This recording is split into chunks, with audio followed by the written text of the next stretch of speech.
This is Eric Mother, Mother.com, with a quick video. S&P 500, August 26th, 2019. Let's take a look here. It's how market's trading. Market's been open for about 2 hours on this Monday. I want to show you on the 2 hourly, there's a line that can give us guidance in the short term as to where the market is going to go. It's a simple line and it goes back to the prior RSI highs. I'm going to extend that line, something like that, and I'm going to explain where this line comes from. Of course, we can see that it connects to the prior highs in terms of the RSI, as we can see, connecting those highs there.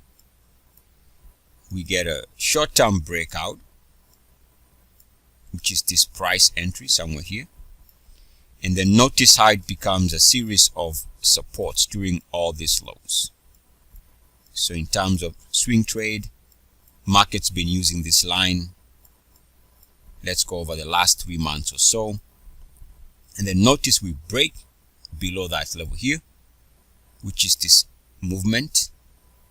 And then we've been dancing in and out of that line. But notice here we move above the line, which is this recovery. And more importantly, for the here and now, we've tagged this right here as of today. So I would venture to say that this can be used as a level to gauge the next swing trade direction. I know, yes, it is an odd line, but trust me, it's gonna play a role in the market direction short term.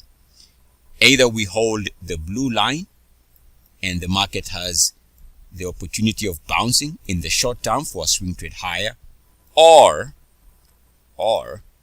we break below that line and this market's gonna continue the recent pullback.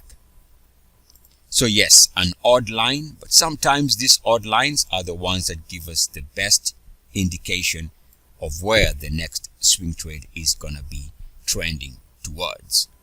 This is Eric Mother with Mother.com. As always, good luck, peace, and blessings. E-C-S. And so it is. Mwah. Woo, yeah, blue.